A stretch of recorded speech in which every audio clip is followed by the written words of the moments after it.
The chilling discovery of dismembered remains in the Bronx in February 2013 sent shockwaves through the city of New York.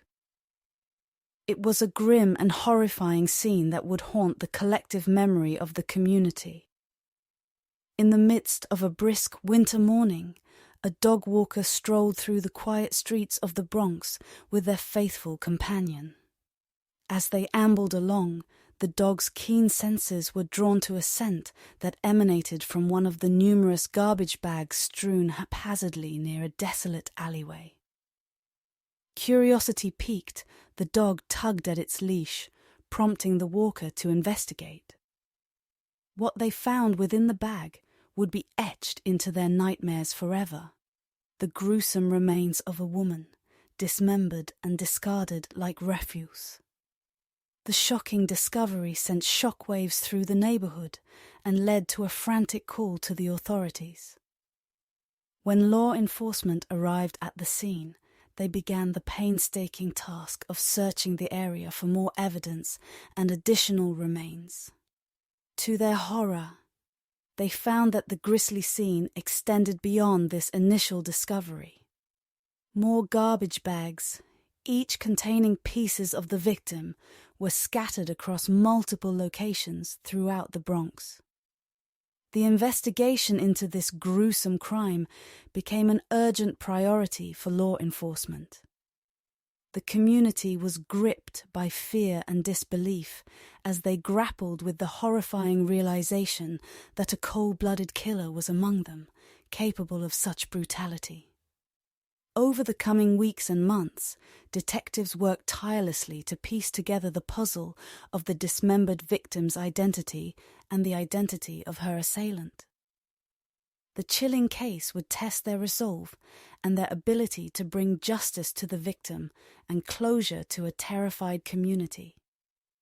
The dismembered remains found in the Bronx in February 2013 would become one of the most haunting and notorious criminal cases in the city's history, leaving an indelible mark on the minds of those who were touched by the tragedy and the relentless pursuit of justice that followed. On closer inspection, they discovered a dismembered human limb and immediately called the police investigators. Spent the morning scouring through piles of trash in the South Bronx neighborhood after the horrifying dog walker. Discovery at around 4:30 a.m., one by one, a decapitated head right leg, torso and hands have been unearthed in the area around Eagle Avenue, 158th Street, 156th Street, and Caldwell Avenue. The dismembered body would be identified as 45-year-old Tanya Bird, a home health aide. She had been dismembered and then stuffed inside heavy-duty garbage bags, which had then been stuffed inside duffel bags, some of Bird's. Body parts were still wearing the clothes she was in when she was slaughtered. Police confirmed that Bird's son, Basid McLean, reported her missing at the Bronx, Faulty of Precinct told police he hadn't been able to contact his mother for at least a day. This was very unusual, as Tanya had a younger son called Nazir, who had Down syndrome and was very dependent on her McLean, who suffered from learning difficulties himself, told his aunt Cassandra, McLean, that Bird's former boyfriend dropped by on Monday, and that was the last time he saw her. He came over yesterday and walked out with her in the morning.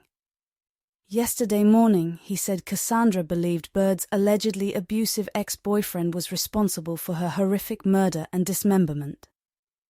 I told my sister to stay away from him, but she said he's harmless and not to worry. Cassandra also said that her sister was a loving mother and very devoted to her son. That's what she lived for that. That's her joy in life. Basid McLean found a photograph of his mother on his phone, which police later matched to the decapitated head. Found in one of the bags, when police showed up at his house, they noticed it reeked of bleach. This is when they discovered the carving equipment and eventually found more photos on his phone. In McLean posted in front of the bathroom mirror holding the bloody head of his mother. like a trophy, and used his phone to snap the grisly photo as a keepsake. I think what is most disturbing about this photo is that he is smirking. There were other photos of McLean and his mother's corpse. It appears that he had some kind of photo shoot. It turned out McLean had stabbed his mother in the neck, killing her before dismembering her. It is reported that he held huge resentments against his mother because he was raised in foster care. Whilst his mother battled drug addiction, he came back to live with her and his younger brother when he was 18. He was also suspected of abusing his younger brother, whose body began displaying bruises. He was fiercely jealous of the attention his mother gave to his younger brother, his grandfather. James McLean said that his grandson often did destructive things, such as setting fires, and they had trouble controlling him. Tanya herself was terrified of her own son. He was on probation after attacking 2 police officers with a knife back in 2010. According to reports, Tanya asked her son, he was 26 at the time, be a man and leave the apartment.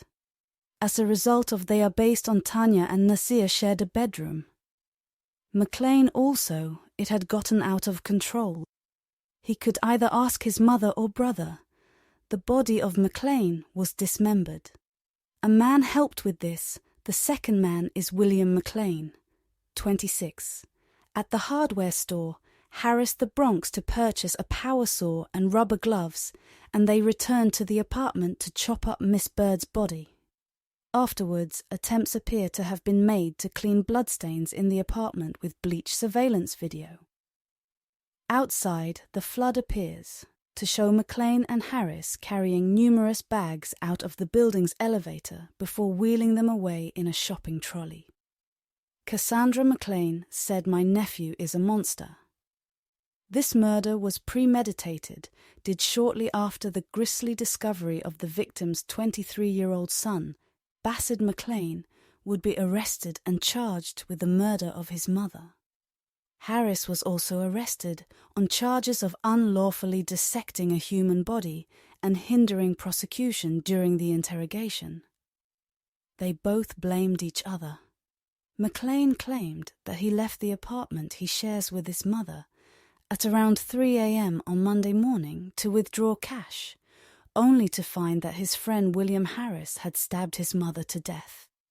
In his absence, he reportedly said that Harris had threatened to kill him, and his 6-year-old brother as well, if he did not help dispose of the body of Harris, who had been arrested 12 times prior, claimed that McLean had already killed his mother, showed him a photograph of her body while they were on the subway, and begged for his friend's help in getting rid of the remains.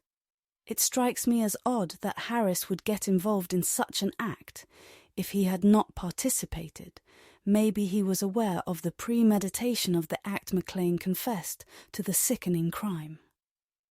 After police found a shower curtain missing at his apartment. It was later found wrapped around his mother's body parts in one of the bags dumped on the curb for collection. He was led out of the house in handcuffs after police recovered the frightening evidence in the apartment. McLean's little brother was also present during the attack and dismemberment, but fortunately, I did not see any of it. Caught wearing only a garbage bag. According to his defense attorney, he had been urinating on himself and had no other clothing. He said that his client was off his medication. However, he didn't elaborate on what that medication was, and that his client was going to be undergoing psychiatric evaluation in court. McLean professed his innocence, shouting, "I didn't do anything wrong. I don't need anything at all." McLean's legal team argued that he was mentally ill and did not know what he had done, was wrong, which he himself had initially argued. Holden of a photo of McLean with his mother's severed head, his legal representative. Lynn Kalavaka asked the court during the trial, "Does this look like someone who knows what he is doing is wrong?" A tape was played in court, where McLean admits to butchering his mother he said. "If you don't have the stomach to cut them up after killing them, then you're a coward on the day of the sentencing of some of the family members," spoke Bassett McLean's 75-year-old grandfather. James McLean told his grandson he would forgive him for killing his mother, but he would never forget it. "I love you," his grandfather told him. "I was the one to teach you how to walk. You broke my heart." Bassie's sister Portia's lover told her brother he has destroyed her faith in humanity by taking away the one person in her life who believed in her. We couldn't understand what she saw in him. Cassandra also added that she had. "I only found out about the fatal beating of the 4-year-old boy when she received a phone call about the tragedy. She said that she had only seen Zama once, when he was less than a year old. I cried this morning," said Cassandra. "I did a lot of crying. How do you beat a child? That's bad. How do you beat a child to death with a broom? What made you so angry? He was 4 years old during an interview on Rikers Island." Coombs cried while discussing her son's death. "He's gone, and it's all my fault." Combs, who was on suicide watch during the time of the interview, added, "My life is over. Nothing will ever be the same. My baby is gone." She is blaming her rage on postpartum depression and said that I can't remember hitting Zamir with the broomstick, as she claims the memory is blacked out. All she recalls is a mix of noises from inside the family's basement apartment, including the TV blaring and cries from both her 1-year-old and 1-month-old boys. She said that Zamir was trying to help her make lunch, as he loved food and wanted to be a chef. "He called you a meatball or a chicken nugget. That was his way of saying he loved you." After blacking Gaukum said that she remembered the 4-year-old boy still alive. "He was humming combed. Remembered he looked at me, but he didn't say anything. I said, 'Okay, baby, let's get you a warm bath.'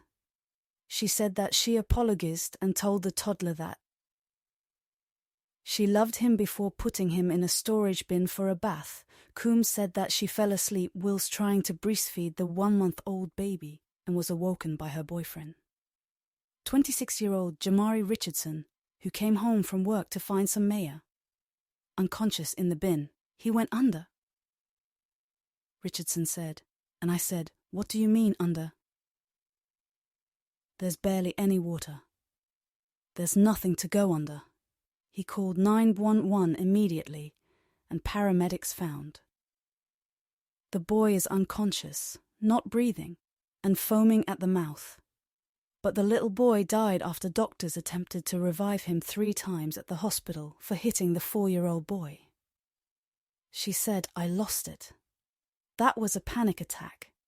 If I could have banged my head any harder and banged it open instead of striking Zama, I would have done it now. Every time I close my eyes, I see his face and hear his voice. I just talked to him all night." After her arrest, over the next several hours, Coombs' story about what happened changed several times. At first, she said that Samir slipped on a wet towel and hit his head on the toilet when she wasn't looking, but under police interrogation, Coombs admitted to beating the boy with a broomstick after her. Patience wore thin while she was caring for his 2 younger siblings when he just dropped an egg on the floor. She grabbed a broomstick and beat him until he was silent, then went back tending to the other kids while he slumped under the water in the plastic storage bin that she had been using to bathe him.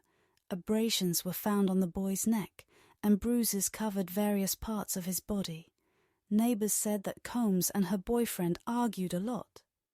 In fact, police were called to the residence just the night before for a domestic dispute between Coombs and Richardson. Coombs's 3 other children, a 9-year-old, a 1-year-old, and a 1-month-old, is now in the care of child services. This has been a very sad case until next time. "Why did you take away my mommy?" She asked, "Why did you take away Nasia's mommy when given a chance to speak?" Bassett McLean apologized for his actions, which he said have been haunting his thoughts and keeping him up. At night, he also admitted that what he did do to his mother was uncalled for. "Whatever sentence you give me doesn't matter. It was something that happened. I did it." I apologized to McLean's defense attorney Lynn Kalvaka argued that her client is a mentally ill man, suffering from schizophrenia and bipolar disorder. She stated that he had been hearing voices since he was a child, and that incarceration would do nothing to help him. Cassandra McLean Bird's sister said that her nephew was a danger to society and should be jailed for life if he could do that to his own mother. Imagine what he could do to a stranger. "I don't hate him. I pity him," she said. Cassandra, who is now caring for her sister's special needs. Younger son Nasir said in court, she never wants to see her murderous nephew again today.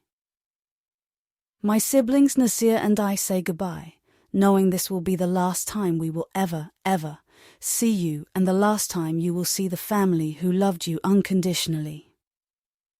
McLean was found guilty of second-degree murder, which means it was considered an intentional killing but not premeditated. He was sentenced to 25 years to life imprisonment. This would be enough tragedy for most families. But a year after McLean was sentenced for murdering his mother, his wife was charged with the murder of their son before he savagely attacked his mother. He was married to a woman called Vera McLean, who changed her name to Zara Combs after her husband's crimes had been committed. She was raising their 4-year-old son, Zayma, who is just 3 months old when his dad murdered his grandmother, his aunt Cassandra. McLean said a child kills his mother, and then the mother kills her child ridiculous. What are we coming to? Isn't it crazy that the mayor has been targeted by his mother when he accidentally dropped an egg on the floor in the kitchen, then beat Zama to death with a broom handle and put him in a plastic storage bin filled with water? Cassandra McLean said her nephew and Combs met in a group home, and their family was against her marrying him. We weren't against her. "We were again beside," she said. "My nephew was a bully. He didn't work. He lived off his mother.